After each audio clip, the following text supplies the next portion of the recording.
네, 모닝타임즈 오늘도 최원재 전문가의 의견으로 시장을 미리 내다보도록 하겠습니다. 최원재 전문가입니다. 안녕하세요. 안녕하십니까. 네, 계속해서 이제 나스닥은 계속 밀리고 있고 상대적으로, 그리고 다우지수 같은 경우는 좀 덜 밀리면서 약세장이 좀 이어지는 것 같습니다.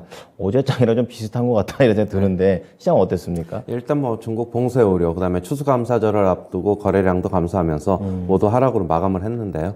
다우는 약보합으로 마감을 했고, 나스닥은 1% 하락, S&P 500은 0.4% 하락했습니다. 강세 종목을 보면은 월트 디즈니가 6.3% 상승했는데요. CEO 교체 소식에 강세를 나타냈습니다. 철강업체인 뉴코가 5% 상승했고요. 리튬 관련 주식인 엘버말이 2.1% 상승, 소프트웨어 주식인 줌인포 테크놀로지가 3.4% 상승했고, 스웨덴 전기차 업체인 폴스타가 2.7% 상승했습니다. 무디스는 내년에 연준이 11월 정도에는 금리 인하를 할 가능성이 있다라고 얘기를 하고 있는데요. 인플레이션이 완화하면서 빠르면 내년 11월에 기준금리를 0.25에서 0.5% 정도 인하할 가능성이 있다라고 얘기를 하고 있습니다. 이후에 이제 25년 정도에는 연준은 이제 중립적인 금리 정책으로 전환할 가능성이 있다라고 얘기를 하고 있습니다. 그다음에 HSBC 은행 측에서는 연준이 금리 인상을 23년 2월에 종료할 것이라고 얘기를 하고 있는데요. 금리 인상 사이클 종료로 23년에 달러는 약세를 보일 것이다라고 얘기를 하고 있습니다. 그다음에 모건 스탠리 측에서는 주식시장 내년 1분기가 매수 적기다라고 얘기를 하고 있는데요. 올해 말까지는 증시 힘들 것이다라고 얘기를 하고 있고요. S&P 500이 내년 1분기에 3,000에서 3,300선까지 밀릴 수 있다라고 얘기를 하고 있습니다. 그다음에 골드만삭스 측에서는 주식시장 아직 바닥 아니다라고 얘기를 하고 있고요. 최근 랠리에 현혹되지 말아라라고 얘기를 하고 있습니다. 바닥은 내년에 온다라고 얘기를 하고 있고, 실적 악화가 아직 주가에 반영이 되어 있지 않다라고 얘기를 하고 있습니다. 내년 말에 S&P 500의 목표치는 4,000을 예상하고 있고, 24년 이전에는 금리 인하 없을 것이다라고 얘기를 하고 있습니다. 그 다음에 제레미 시걸 교수는 S&P 500 내년에 최대 20%까지 상승 가능하다라고 얘기를 하고 있는데요. 연준은 올해 말 또는 내년 초까지 인플레이션 급등기가 사실상 끝났다는 것을 인정하게 될 것이다라고 얘기를 하고 있습니다. 금리 인상 종료하겠다는 신호 보내면 시장이 본격적으로 반등할 것이다라고 얘기를 하고 있습니다. 그 다음에 월스트리트 저널에서는 사우디 오페크 지금 증산설을 얘기를 하고 있습니다. 50만 배럴 증산을 검토하고 있다라고 얘기를 하고 있는데요. 하지만 사우디 측에서는 즉각 부인하고 있습니다. 국내 증시는 오늘도 조정세를 이어갈 것으로 보고 있습니다. 네. 오늘 딱 내용을 보니까 시장의 전반적인 전망입니다. 이제 언제가 이 시장의 바닥이 될 것인가, 또 금리를 기준으로 내년 도대체 언제까지 올리고 전망은 언제까지 이어질 것인가 내용 같은데요. 좀 하나씩 뜯어보겠습니다. 우선 무디스 얘기 좀 보겠습니다. 내년 11월에 금리 인하 가능성. 그러니까 어느 정도 이걸 듣다 보면 주식시장은 선행하는 부분이 있으니까 내년 좀 빠르면 여름쯤? 이때부터는 추세적인 상승을 기대해봐도 되는 건지 어떻게 좀 판단하세요? 여름 지나고 저는 한 9월 정도서부터는 가능할 것이다라고 보고 있고요. 네. 일단 지금 시장에서는 내년 말에 금리 인하를 예상하는 측도 있고, 아니면은 그다음에 후년이죠. 24년 초에 네네. 금리 인하를 예상하는 측인데, 결국에는 시기는 한두 달 먼저 하느냐 아니면 한두 달 늦게 하느냐, 네네. 저는 그렇게 보고 있어요. 결국에는 금리 인하 시점은 내년 말에서 그다음에 후년 초 정도가 되지 않을까, 그렇게 보고 있습니다. 네. 자, 그리고 또 다른 또 기관이죠. HSBC 은행 쪽에서는 이 연준의 금리 인상과 관련해서 내년 2월에 종료된다. 방금 전에 좀 말씀을 해주셨다시피 내년 연말 아니면 후년 연초가 된다는 내용인데요. 이제 그만큼 그 사이 동안에 계속 올리는 게 아니라 일정 부분 올리고 난 다음에는 높은 수준의 금리를 유지를 한다는 내용이잖아요. 네. 그럼 시장 입장에서는 이렇게 높은 수준의 금리를 유지하는 동안 이걸 이제 악재로 받아들일까요? 아니면 이제 이미 노출이 됐으니까 이제 큰 영향력은 없을까요? 큰 영향력은 이제 없을 것이라고 보고 있고, 기업 실적에 따라서 기업 실적이 전망치를 하향 조정하면서 그걸로 이제 시장이 좀 흔들릴 것이다라고는 보고는 있어요. 네. 일단 홍콩 상하이 측에서는 지금 글로벌 IB들의 예측은 그거예요. 내년 2월에 FOMC 금리 인상이 마지막이냐, 3월이 마지막이냐는데, HSBC에서는 결국에 내년 2월 한 번 정도 더 금리 인상한 다음에 그냥 끝날 것이다라고 얘기를 하고 있습니다. 네, 네. 자, 다음은 이제 모건 스탠리 넘어가 보겠습니다. 내년 1분기가 매수 적기다. 이제 어떻게 보면 약간 말을 약간씩 돌려가면서 전망을 하고 있는 건데요. 그 말은 이제 바닥이 내년 1분기다. 이렇게 좀 봐야 되는 거겠죠? 네, 뭐 일단은 모건 스탠리 측에서는 그렇게 얘기를 하고 있는데 네. 저는 랠리는 결국에는 12월 중순 12월 15일 이후에서부터는 가능할 것이다. 좀 다음 빨리 달이네요. 네, 저는 그렇게 보고 있어요. 네, 오히려 조금 더 빨리 접근해 볼 수 있는 시점도 마련을 좀 해 주십니다. 자, 그리고 이제 골드만삭스도 대표적으로 또 이런 얘기를 또 합니다. 주식시장이 또 아직 바닥 아니다. 모건 스탠리는 내년 1분기가 매수 적기다 하면서 약간 바닥의 시그널을 얘기를 해준가 하면 또 골드만삭스는 그게 또 아니다. 좀 더 갈 수도 있다라는 얘기인데 그러면 모건 스탠리 쪽하고 골드만삭스하고 골드만삭스가 조금 더 제가 봐선 보수적인 것 같은데 전문가님은 우선은 모건 스탠리 쪽에 좀 더 손을 들어주시는 건가요? 저는 이렇게 보고 있어요. 네네. 결국에는 12월 말에 랠리가 오더라도 네네. 한 번 정도는 내년 상반기까지는 다시 흔들릴 것이라고 보고 있어요. 그래서 골드만삭스 측의 의견에 조금 더 무게를 둔다. 물론 랠리는 네. 내년 초까지는 올 수 있다라고 보고 있고 시장은 내년 초에 어느 정도 랠리 이어간 다음에 뭐 가격이 또 높아지면 또 다시 하락하면서 네. 결국에는 진짜 바닥은 뭐 한 8월 지나야 되지 않느냐 지나서. 그렇게 보고 있어요. 네. 아무래도 제가 너무 단순하게 생각한 것 같습니다. 이제 내년 상반기까지는 이제 오르더라도 변동성을 동반하면서 움직이기 때문에 이제 이러한 부분들을 좀 더 보수적인 관점에서 지켜보자. 좀 더 골드만삭스 쪽에 표를 주셨네요.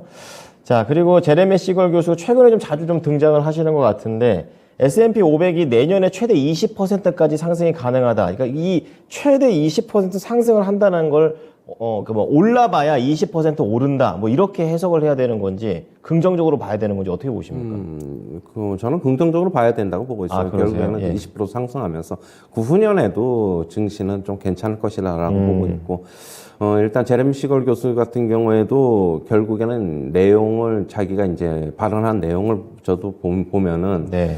결국에는 금리 인상 종료하겠다는 연준의 신호가 있으면은 결국에는 올해 말서부터 랠리가 하면서 네. 내년에 또 다시 잠깐 약세를 보이면서 상반기에 약세를 보이면서 거기서 이제 바닥을 다지고 본격적으로 또 다시 연말까지는 또 랠리가 나오지 않을까 그렇게는 보고 있습니다. 네네. 오늘 최원재 전문가 얘기를 들어보니까 여러 가지 은행에서도 그렇고 또 제레미 시걸 교수도 그렇고 증권사 이런 분석도 그렇고 여러 가지 기준들의 사이에서 과연 어디가 바닥이고 언제 올라갈까에 대한 부분을 좀 더 자세하게 좀 짚어주시는 것 같습니다. 자, 여기까지 좀 이제 전망에 대한 얘기 좀 나눠보도록 하겠고요. 또 간밤에 또 약간 들썩였던 게 또 원유 시장이더라고요. 근데 이제 월스트리트에 따르면은 뭐 증산한다, 안 한다, 뭐 이렇게 얘기들이 오고 가고 있는 상황인데 이 부분에 대해서는 어떻게 봐야 될까요? 저는 증산을 할 것이라고 보고 있어요. 왜냐하면은 네. 이게 지금 월스트리트 저널에서 일단 증산설이 나오는 거는 사우디나 오페크 측 같은 경우는 겨울에 이제 난방유 수요가 있기 때문에 그걸 좀 네네, 대비하는 그렇죠. 측에서 대비하기 위해서 이제 증산을 한다는 것으로 보고 있고 물론 뭐 지금 유가가 어제도 네. 이제 75달러 선을 닿으면서 뭐 밑꼬리가 좀 달리면서 반등을 했지만은 올라왔더라고요. 결국에는 유가는 앞으로 좀 계속적으로 하락할 것이지만 어느 정도는 저는 증산 가능성이 맞다라고 보고 있어요. 지금 사우디뿐만이 아니라 뭐 아랍에미레이트 같은 경우에는 더 네. 많이 증산을 하고 싶어해요. 뭐 서로 간의 의견을 좀 조율해야 되지 않나 그렇게 보고 있고 유가는 앞으로 뭐 상당 부분 좀 안정이 되지 않겠냐 그렇게 보고 있습니다. 네. 계절적 요인으로 좀 증산을 할 수 있다. 그런 쪽에 좀 더 말씀을 해 주셨고요. 그러면 이런 유가의 변동성이 오늘 국내 정유주 쪽에도 뭐 얼마나 영향을 미칠까요? 어제 이제 미국 시장에서 정유주도 상당히 안 좋았는데 뭐 3%, 4% 그렇더라고요. 많으면 5%까지 뭐 하락하고 그랬는데 일단은 뭐 안 좋지요. 그리고 싱가포르 정제 마진도 최근에 흐름도 안 좋고 네. 정유주 같은 경우 뭐 대표적으로 우리나라에서 접근할 수 있는 게 S오일인데 그렇죠. 저는 S오일 주가가 지금 수준은 그렇게 뭐 그다지 크게 매력이 있다라고 보고 있지 않아요. 8만 원대는 그렇게 매력이 있다라고 보고 있지 않고 앞으로 원유 시장이 더 하락한다고 보면은 정제 마진도 더 하락할 가능성이 있다. 그렇죠. 그러면은 원유주, 정유주들 같은 경우에는 조금 접근을 보수적으로 봐야 되는 게 아닌가 그렇게 보고 있어요. 네, 정유 시장에 대한 매력은 그다지 높지 않은 것으로 판단을 해 주셨네요. 자, 그러면 오늘 어떻게 보면 지금 뭐 악재가 많다라기보다는 뭐 굉장히 혼재된 그런 느낌이 더 강하게 느껴지고요. 이제 그런 증시 속에서 이제 국내에서도 이러한 부분들이 이제 조정을 좀 이어갈 거다. 어제랑 같은 의견을 좀 연결해 주시는데 좀 자세히 들어볼게요. 지난주 초서부터, 지난주 월요일서부터 계속 조정 의견 말씀드리고 있고, 시장은 2,500선을 저항으로 지금 일단 보고 있어요. 네. 2,500선을 다시 테스트 하려고 해도 가격 조정이 충분히 좀 일어나야지 다시 조정이 끝나고 2,500선 테스트 할 것이라고 보고 있고, 적어도 이번 주까지는 조금 보수적으로 관망해야 되지 않나 그렇게 보고 있어요. 물론 중간에 기술적 반등 나올 수 있지만은 그게 이제 추세적으로 다시 이제 조정이 끝났다고는 볼 수 없기 때문에 조금 느긋한 마음으로 좀 기다리는 게 차라리 좋지 않나 그렇게 보고 있습니다. 네네. 자, 미국 시장 내에서 종목 몇 가지를 좀 보면서 앞으로 우리 국내 증시에도 어떻게 연결될지 좀 생각을 해보겠습니다. 우선은 앞서 말씀해 주셨듯이 철강 괜찮았었고 또 2차 전지 소재 쪽에서 리튬 괜찮다고 하셨는데 뭐 리튬은 소재는 괜찮았는데 전기차는 뭐 한 종목 제외하고는 거의 다 밀렸던 것 같습니다. 테슬라나. 예, 그래서 뭐 철강 쪽과 이런 전기차 쪽, 소재 쪽 어떻게 보십니까? 일단은 국내 리튬 관련 주식들 같은 경우에도 뭐 금양이나 그동안에 이제 상당 부분 좀 많이 올랐는데, 네네. 미국 시장에서 엘버말 같은 경우는 2%밖에 그냥 반등을 안 했어요. 어제 제가 오늘 2% 상승한 거를 갖고 나온 거는 보니까 상승 종목이 너무 없어가지고, 그러니까 그러시군요. 너무 이제 어떻게 보면 1%, 0.5 몇 프로 상승한 거를 상승했다고 약하죠. 가지고 나올 수는 없기 때문에 그냥 그런 거고, 뭐 저는 뭐 그다지 연동성은 없다라고 보고 있고, 네. 철강 기업인 뉴코 같은 경우 5% 상승했는데 지금 전체적인 국내 시장 조정이 나오는데 뭐 굳이 어떻게 본다면은 철강주가 상승할 수 있을까 좀 그런 것도 좀 보고 있고요. 일단은 전반적으로 좀 뭐 따라간다기보다는 뭐 소폭 오전에 상승했다가 좀 밀릴 수 있다. 그래서 저는 그렇게는 보고 있어요. 네. 자, 철강 쪽에 대해서는 비교적 긍정적이지만 리튬의 상승은 큰 의미까지를 두기는 좀 쉽지 않다. 이렇게 좀 얘기해 주셨습니다. 마지막 질문인데요. 지금 시장에서 어제도 그렇고 오늘도 그렇고 계속 연이어 나오는 게 필수 소비재인 것 같아요. 그러니까 인플레이션이 높아도 어쨌든 우리가 뭐 먹고 살아야 되는 부분은 해야 되기 때문에 여기가 좀 주가가 딱 상대적으로 선방을 하더라고요. 국내에서도 같은 맥락으로 봐도 되나요?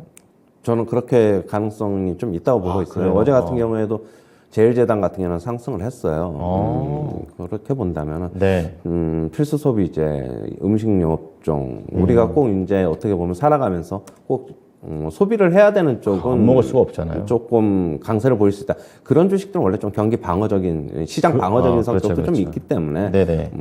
나름대로 좀 견조한 모습을 보일 수 있다. 시장 전체적인 조정이 끝나기 전까지는 오히려 그런 주식들을 좀 대피하는 것도 저는 괜찮아 보인다. 그렇게 보고 있어요. 네. 자, 시장이 계속해서 부진하기 때문에 이런 시장에서 우리가 살아남을 수 있는 방법죠. 어떻게 보면 해지의 그런 의미도 있는 것 같습니다. 경기 방어주에 대한 매력도 언급을 해 주셨습니다.